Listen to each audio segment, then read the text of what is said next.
사랑하고 축복합니다. 오늘도 우리 예수님의 은혜와 사랑으로 또 승리하고 감사하고 기뻐하는 하루가 되시기를 주님의 이름으로 축복합니다. 오늘 말씀은 남은 자가 되십시오 라는 제목으로 말씀을 전합니다. 오늘 본문은 이사야 10장 20절에서 34절까지의 말씀입니다.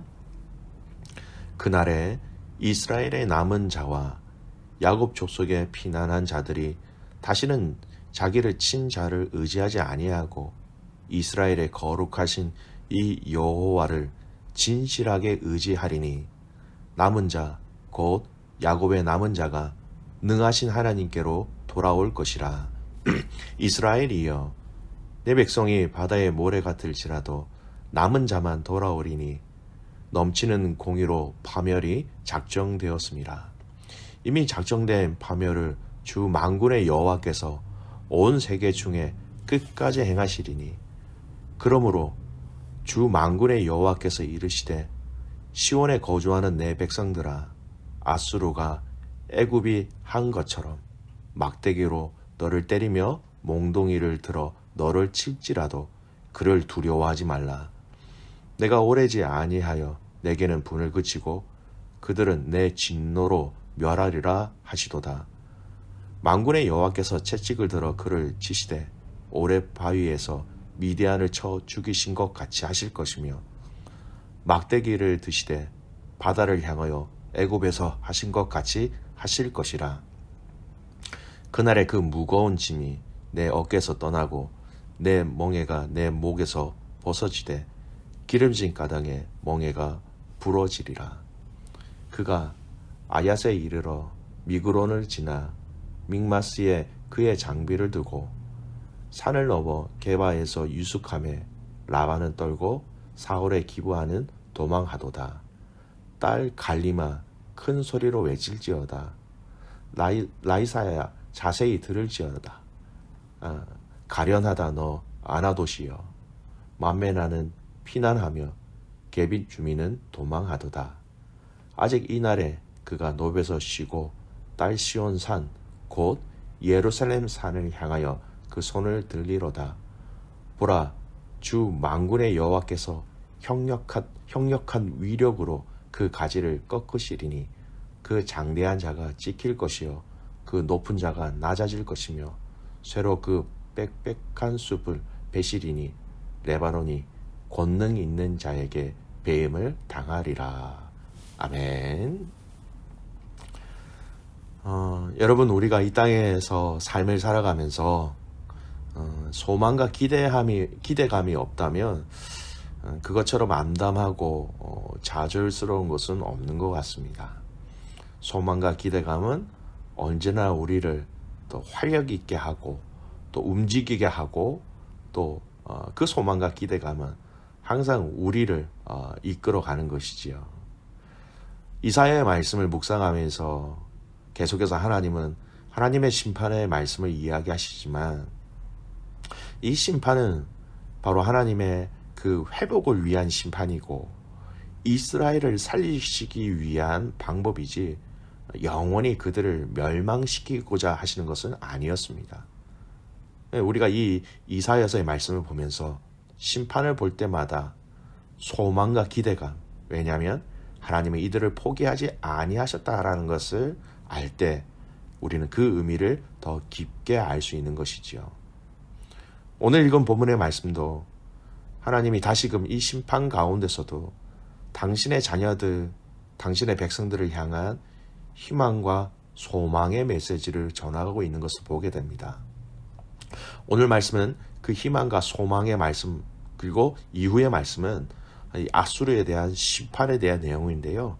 오늘 이 상반전 전반부에 있는 그 하나님의 희망과 소망에 대한 말씀을 중심으로 오늘은 말씀을 나누겠습니다. 20절, 21절 말씀 보십시오. 하나님이 그 소망과 희망에 대한 말씀을 이야기하십니다. 그날에 이스라엘의 남은 자와 야곱 족속의 피난한 자들이 다시는 자기를 친 자를 의지하지 아니하고 이스라엘의 거룩하신 이 여호와를 진실하게 의지하리니 남은 자 곧 야곱의 남은 자가 능하신 하나님께로 돌아올 것이라.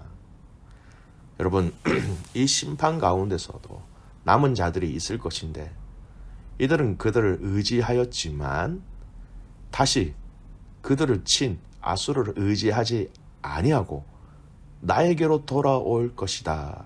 그 돌아올 자들이 있을 것이다. 그렇게 이사야를 통하여서 예언하고 계신 말씀이에요.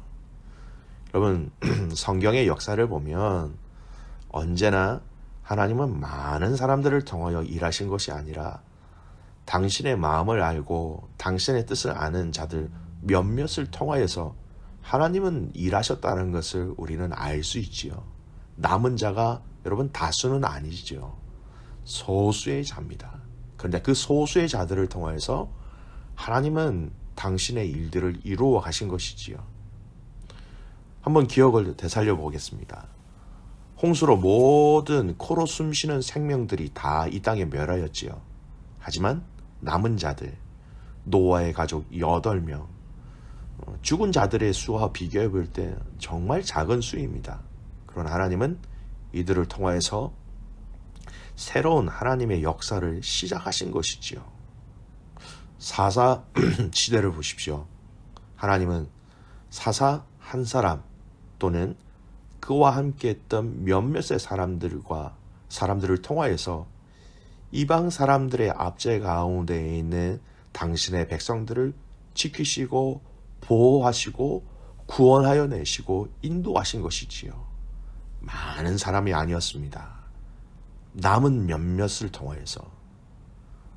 여러분, 예수님의 사역을 보십시오.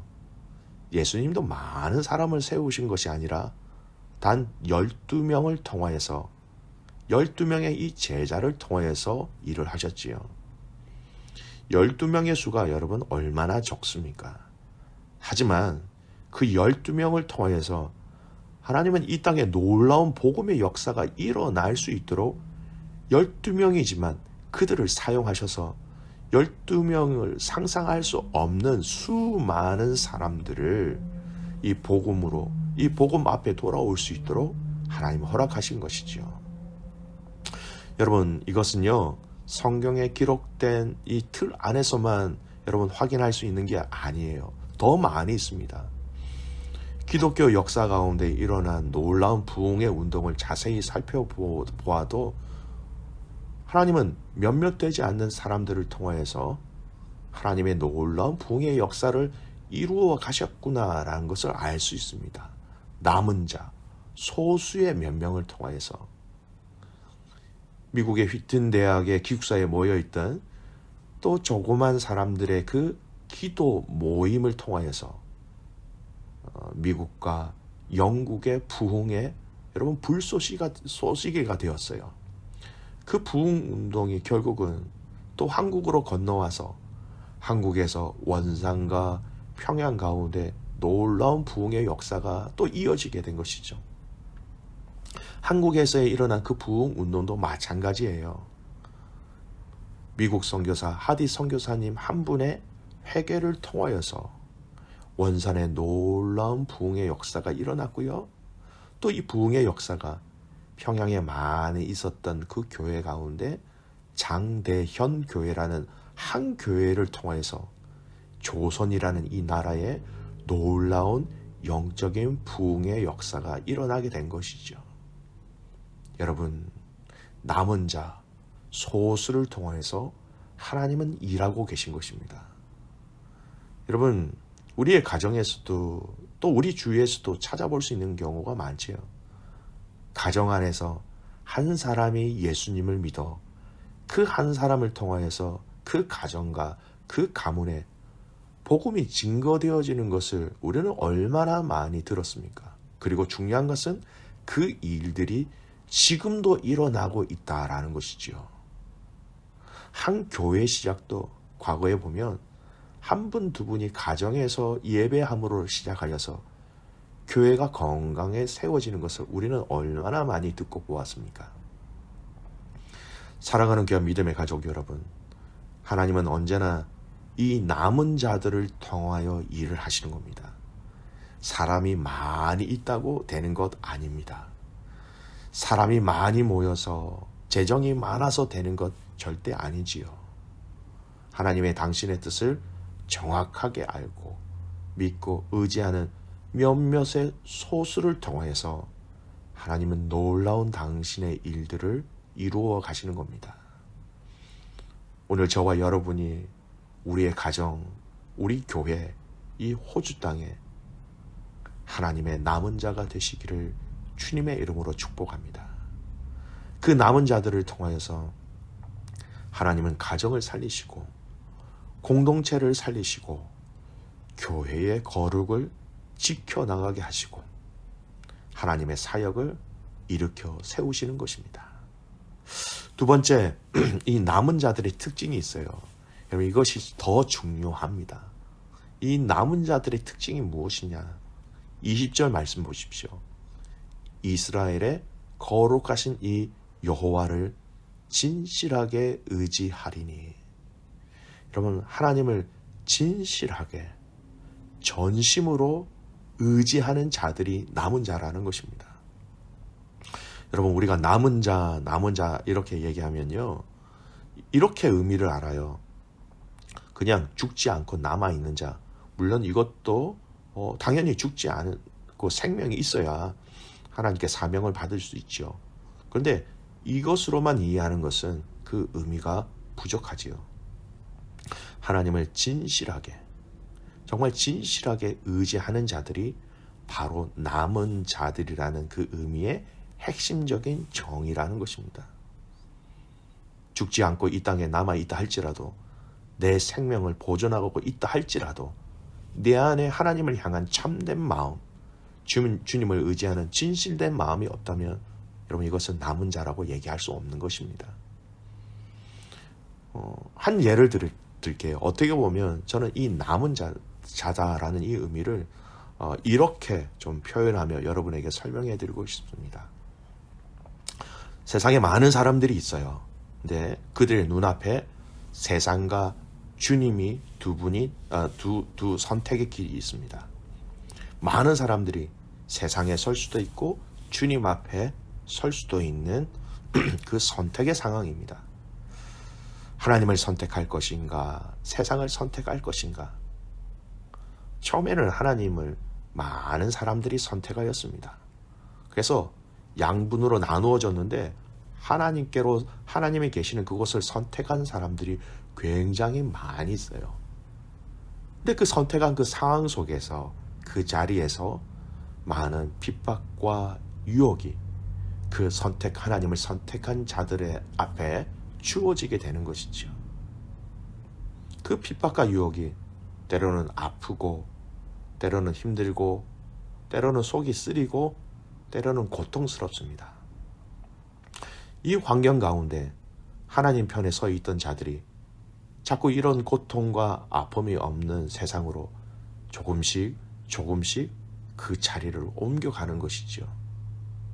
그래서 처음에는 많은 사람들이 하나님 편에 서 있었는데 세상에 주는 유혹과 아픔과 고통으로 인하여서 살금살금 자리를, 그 하나님이 계신 그 자리를 떠나 세상이 마련한 자리로 그 자리를 옮기는 것입니다.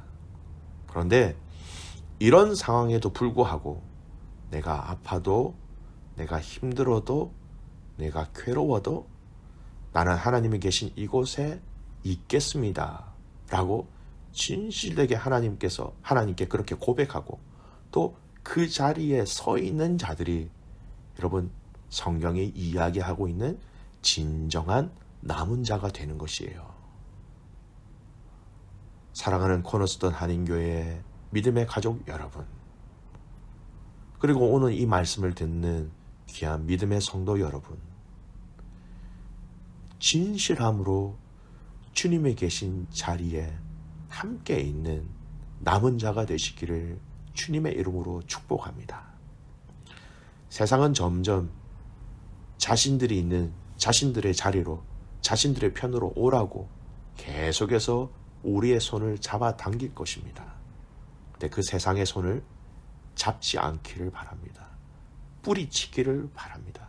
그 손을 놓고 주님의 손을 붙잡고 또 주님께 세상이 나를 당기고 있는데 끌려가지 않도록 나를 붙잡아 달라고 기도하며 우리는 주님 앞에 부르짖어야 하는 것이지요. 오늘 저는 이 말씀으로 여러분 마음에 하나님이 주시는 돌을 좀 던져드립니다. 오늘 이 하루 여러분 곰곰이 묵상해 보시기를 바랍니다. 나는 남은 자인가? 나는 주님 편에 서 있는 자인가? 나는 상황과 환경에 따라서 여기 있다, 저기 있다, 왔다 갔다 하는 자인가? 하나님은 진실하게 끝까지 남은 자들을 통하여서 하나님의 구원의 놀라운 역사를 이루어 가시는 것입니다. 사랑하는 믿음의 가족 여러분, 남은 자, 남은 가정, 남은 교회가 되시기를 주님의 이름으로 축복합니다. 기도하겠습니다. 살아계신 아버지 하나님, 진노 중에서도 그 이스라엘 백성들을 다 멸하지 아니하시고 남은 자를 선택하셔서 주님을 진실되게 의지할 수 있는 자들을 세우신다고 오늘 말씀을 통하여 가르쳐 주신 것 감사를 드립니다. 하나님, 오늘 이 땅에 우리의 신앙생활이 남은 자로서의 삶을 살아가게 하여 주시옵소서. 진실되게 하나님만 의지하는 남은 자들이 되게 하여 주십시오. 이 남은 자들의 사명을 감당하는 저희들 되게 하시고 세상과 손잡지 아니하고 오직 주님 편에만 서 있는, 그래서 그 주님과 동행함으로 그 주님의 놀라운 위로와 사랑을 마음껏 경험하는 우리의 삶이 되게 하여 주시옵소서. 남은 자가 되게 하옵소서.